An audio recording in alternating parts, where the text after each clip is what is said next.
pointer doesn't work. I think, yeah, it doesn't. Works. Yeah. Okay. Great. Thanks for the introduction. It's my great pleasure to present this work to you. And I'd like to thank the organizers and program committee for giving me a chance to present. So this is joint work with Nina Diangiem, Mauro Morales, and Zoltan Zimbash. The paper is on archive for quite some time. Soon it will be published in PRX Quantum. Yeah, we have not so much time, so let us get started.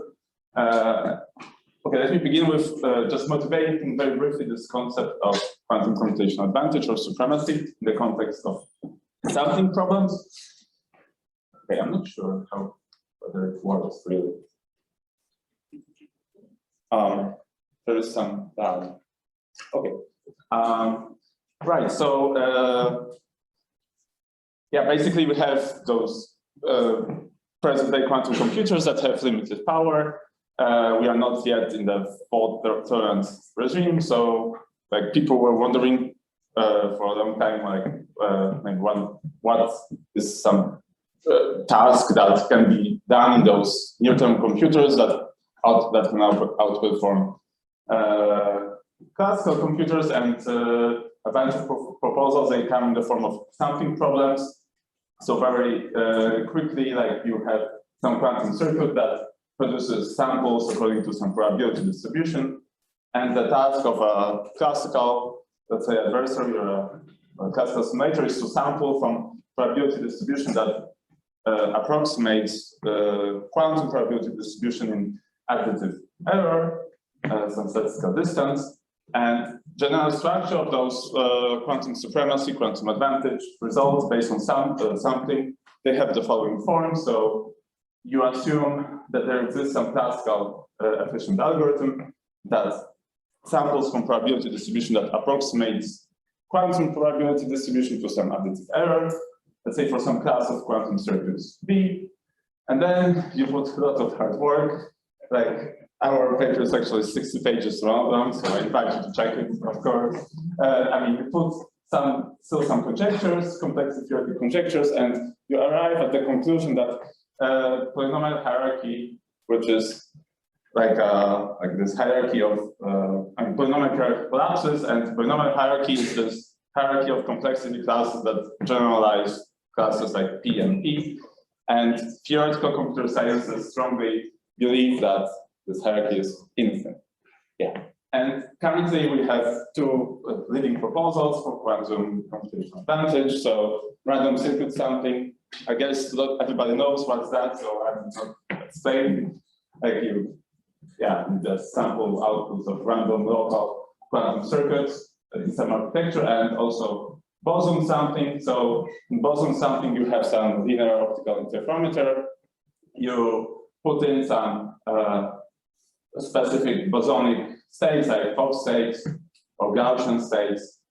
You let say evolve and measure, say, in a computation. You measure using particle number detectors, for example. And we, as we heard, as we all know, like there were beautiful experimental demonstrations of random circuit sampling with systems up to 56 qubits regarding Gaussian. Okay, there was some progress in boson sampling as well, but specifically in Gaussian boson sampling last year, there was this experiment by scientists from Hefei, and I believe the morning talk today was partially about this. So you can have like 140 modes, 70, 80 photons for for Gaussian boson sampling. Still, there are issues with all those proposals, because it's known that in the black box setting you cannot efficiently certify them. You have to fight with possibility of like classical spoofing, like classical simulators, and different proposals have different hardness guarantees. And okay, after this introduction, here's what we propose. So yeah, I sort of, for a long time, I worked with Fermion. I really wanted to make some quantum advantage or supremacy with Fermion, so hopefully we managed. Yeah, so you initialize your system with tensor product of some so-called fermionic magic states.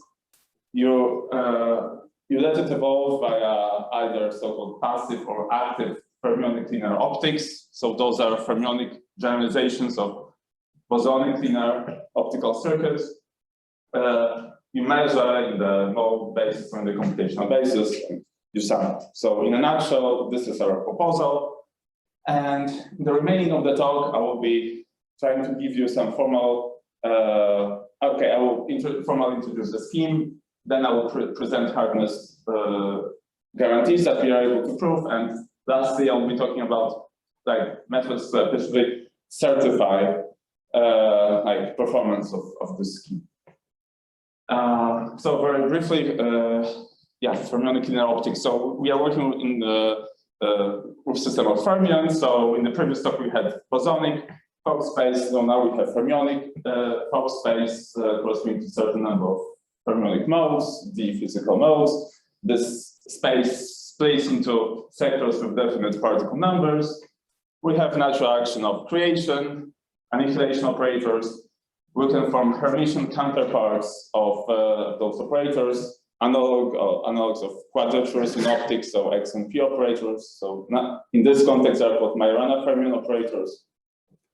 The whole space is spanned by fermionic Fock spaces that have definite particle numbers in specific modes. And now with this notation, I can say what formally is passive fermionic linear optics. So this is a class of transformations in my Hilbert space that induces just linear transformation, let's say, of annihilation operators. So this is in the language of second quantization. In the language of first quantization, basically every particle evolves according to the same unitary. Okay, so this linear transformation is given by unitary that acts in the space of modes. So this space is much smaller than the space, the dimension of the Fock space, and it's actually a representation of this low-dimensional group UD in our Fock space. Now, active fermionic linear optics is analogous class, but you linearly transform Majorana operators into themselves while preserving the computational relations that they satisfy, and this is also a representation of now special orthogonal group in the Fock space. Right, and now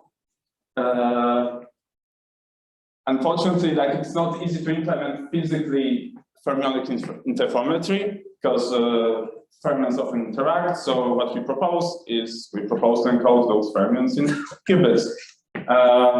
We took the simplest mapping, Jordan-Wigner mapping. So you can map system of the fermionic modes and map it into the qubits. So computational basis states are mapped, Fock states are mapped into computational basis states. Majorana operators are mapped into specific strings of Paulis. Particle number measurements are mapped into computational basis measurements. Also, local particle preserving quadratic Hamiltonians, like local in one-dimensional, let's say, arrangement, like are mapped to some local qubit Hamiltonians. So now with this, we like using some known decompositions of those like elements of those low-dimensional Lie groups into concatenation of mode local gates. Okay, so there are those schemes known from quantum optics.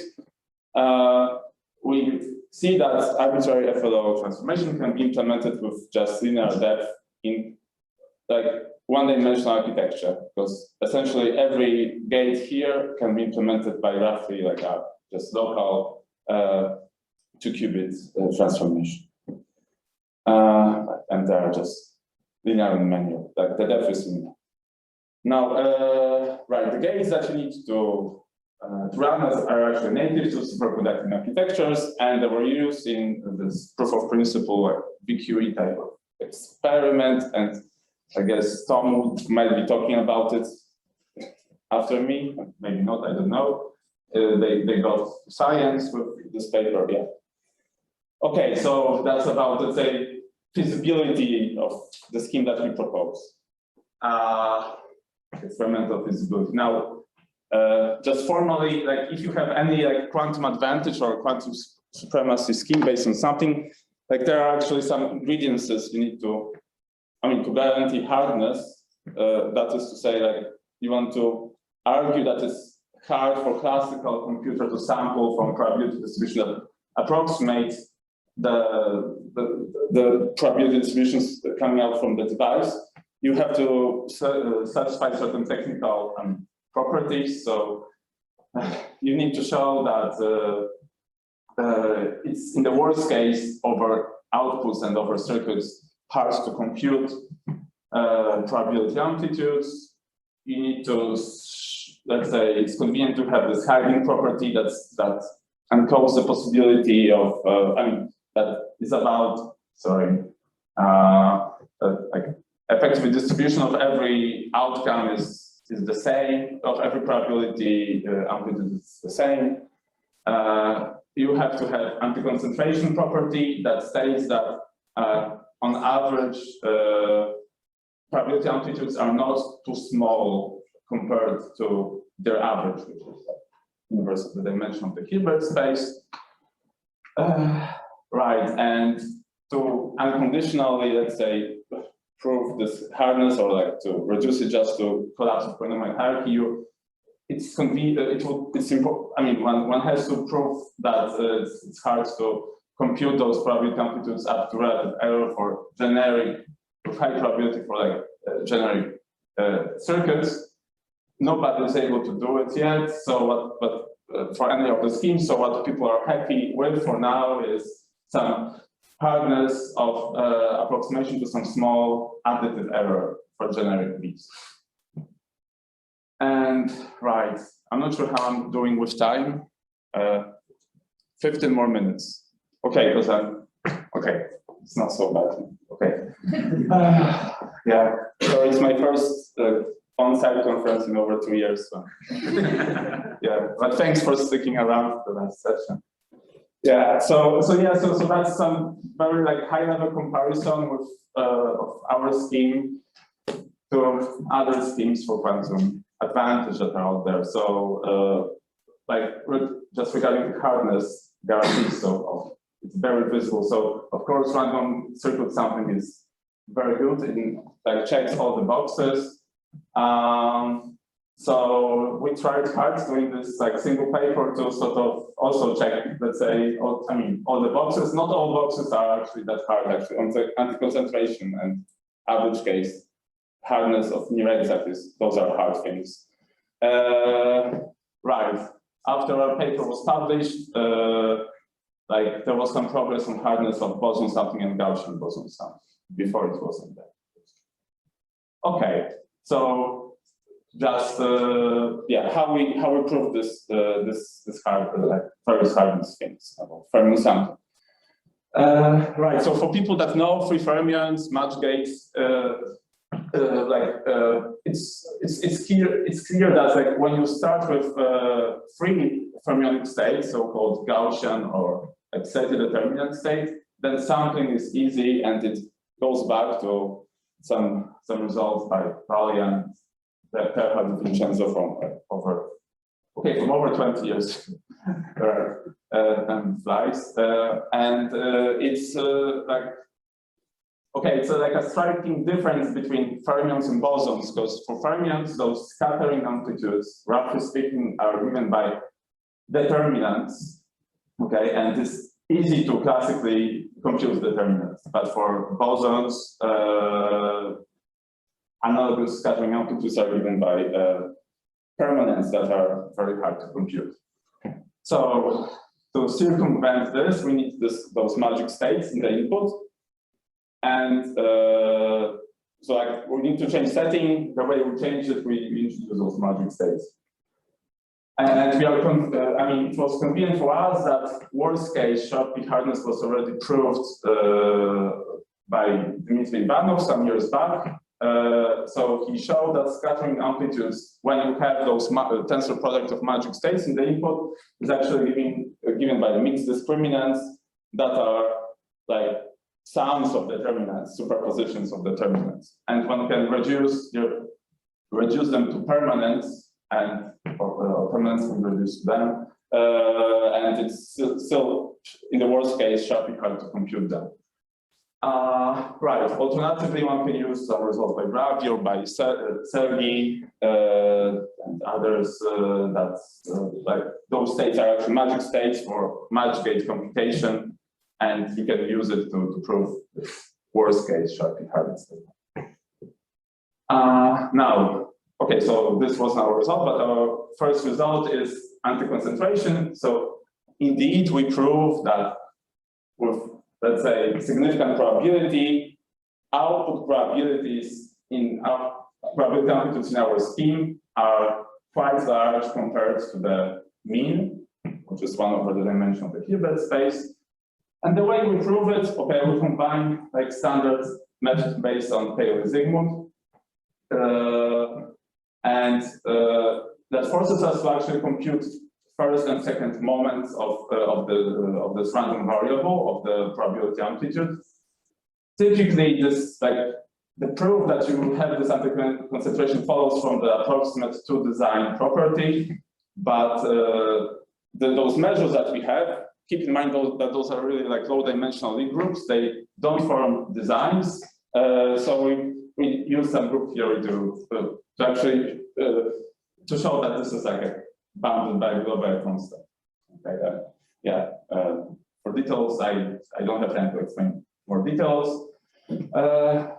Right, and we give some numerical evidence that for active fermionic linear optics, actually you can have this anti-concentration for depths that are much smaller than the ones that are suggested, let's say by this by just compilation, but by the linear. Okay, so because arbitrary free fermion transformation can be applied in linear depth, but if you just put those sort of match gates in this one-dimensional layout, we observe, let's say, empirically that the anti-concentration happens faster.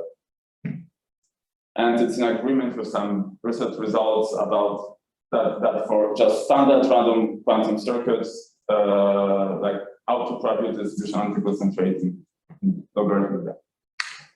Now, average case hardness of approximate of near exact computation of output probabilities. So how we do this? So the idea is we construct low degree rational interpolation between worst case circuit and generic circuit from our Lie group, and then we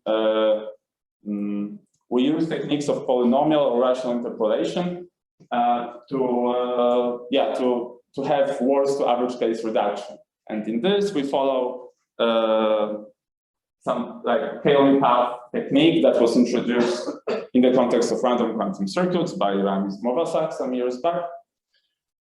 So pictorially what we do, so you have this low-dimensional group UD or SO to D, and you have your group element that corresponds to the worst case circuit. You make interpolation between this group element and the generic group element. It's a low degree interpolation via the scaling path, and then you apply representation, so like some automorphism that goes into our Fox unitary acting on Fox space, and that gives you rational interpolation between circuits. That's the idea. Like the difference to Rami's approach is that we do this deformation level of Lie group, not on the level of individual gates. So in a sense, we can maybe apply it to a bit different context. I mean, there is some mathematical physics under the rug there, right? And all this allows us to claim that it is on average hard to approximate generic output probability amplitudes to some small additive accuracy. over the choice of unitary signal circuits. Yeah, so it's both for active and passive envelopes.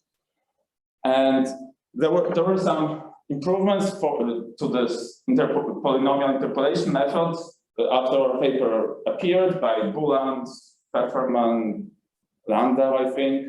And for random quantum circuits, they were able to push this error tolerance to like this small number.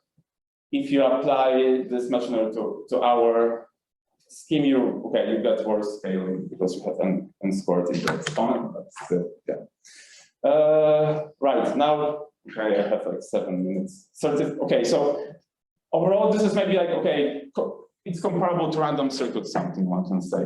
So maybe like the place when our scheme maybe is, what I want to emphasize is maybe different a bit than random circuit something, is that it has, like our circuits, they have structure because they come from this low dimensional group, right? So that allows us to, let's say, in some settings, certify what is happening in the system. So,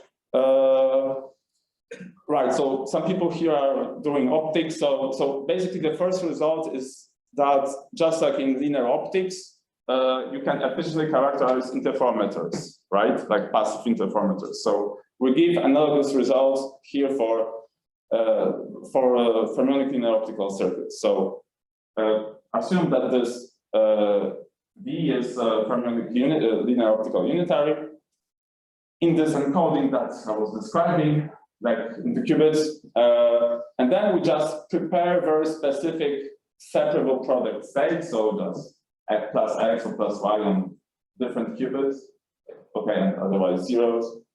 And then we measure essentially operators that correspond to Majorana Fermion operators here, and like represented in qubit space. And we do it for different choices of initial states and different measurement settings. We collect statistics, and the statistics allows me to output orthogonal transformation that is kind of behind this unitary, and in such a way that I have control over the error. So just to summarize, so we give, like, if you do the maths, you can give, let's say, approximation of the unitary gate in the diamond norm, okay, to accuracy of epsilon using just polynomially, like, polynomially many in the number of qubits measurement rounds, which is nice because in general you have to have exponentially many, everything like processing something to do tomography of unitary transformation on qubits. The second result is maybe more interesting because like here this works if you assume that this is a fermionic circuit. So in some follow-up work that we work on with Zoltan and Ingo, we try to do certification of the preparation of the state, let's say after it's outputted by the circuit. Okay, so the input is like you have those magic states. You apply this B. You have let's say ideally you would have your target state, but in practice you have some other state. You don't assume where it came from, this actual state, right? And you want to sort of know whether okay. And the point is, like, you want to know whether they are close or not. I'm not talking about measurement statistics, but states themselves. And it turns out that due to structure of this initial state, it's actually a stabilizer state. And it suffices actually to measure all quartic Majorana operators to certify to certify that to give some certificate, like fidelity estimation or like witness, okay, from output statistics of this. So how we do it? So so essentially, it turns out that this ideal output state is uniquely specified by just expectation values on fourth order like monomials in Majorana, and we use this to construct so-called fidelity witness operator. So this is some like measurable operator, right, that you can expand in terms of those quartic Majoranas that satisfies the property that for any state row, you can lower bound by the expectation value of this witness fidelity, and if you have if your state is the true state, you have like we have one. So point is, like, we give a scheme. It's not fully. I mean, it's efficient in terms of like you have polynomial scaling, maybe not efficient in practice. You can efficiently, by measuring just those quartic expectation values, you can certify.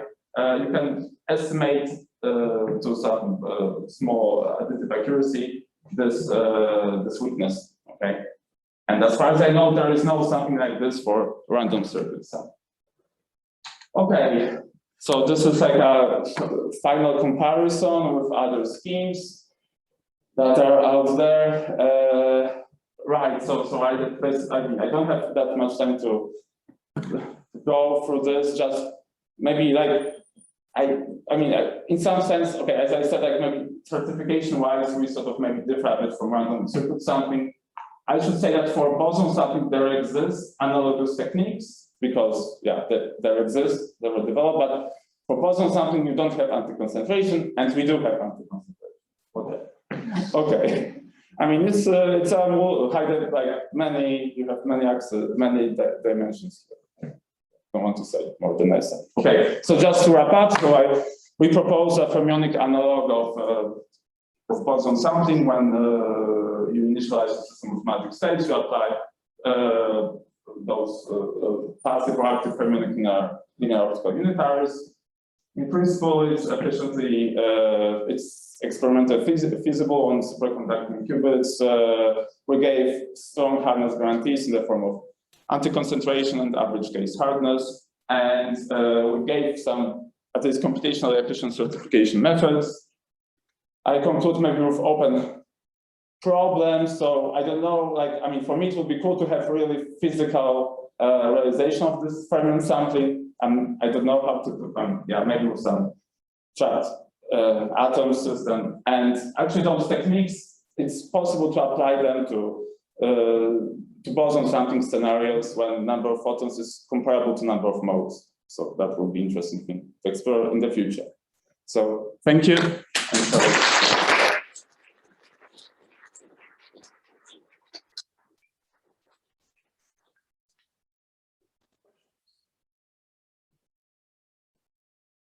You showed us that you could do this sort of verification scheme by measuring the quartic Majoranas. Yeah. Do you have any explanation of why the quartic Majoranas do this? Right. I mean, I do. So the idea is those magic states, they actually stabilizer states, and you can choose stabilizers or generators of their stabilizer group to be quartic Majorana operators. That's the first property, and the second property is that upon those, let's say active fermionic linear optical transformations, those Majorana fermion sectors, they are kind of, they evolve independently. So that's the. Do you have any idea what the practical, like, circuit requirements would be for this to go beyond passage? In short, I don't know, because I think there is, I mean, it's similar with, like with random circuit sampling, because there is this debate, as far as I understand, that when your circuits are like one-dimensional circuits are shallow, then you can, or constant depth, you can efficiently sample. Also, there is spoofing by Boas-Borak of cross entropy benchmarking, right, for logarithmic depth. So in short, I mean, in short, I don't. Yeah, I cannot say. Like, so because like maybe if one goes beyond one-dimensional architecture, like maybe if one sticks, like some interesting direction will be maybe to do other fermion to qubit mapping. And maybe have non-local, then on the level of physical qubits transformations that are still within FLO. Yeah. something like this. And the proof that you have requires that the length of the state be basically exactly Technically one can use similar proof. So technically one can just, there are those, wait, give me a second. So if like technically one can just do it gate by gate as well. So in principle, one can if one is able to prove, for instance, anti-concentration for more shallow depth, and sort of one can do the scaly path on the level of individual gates, okay, while you are still within this class. So you don't have to explore the full group, which would lead to the linear depth.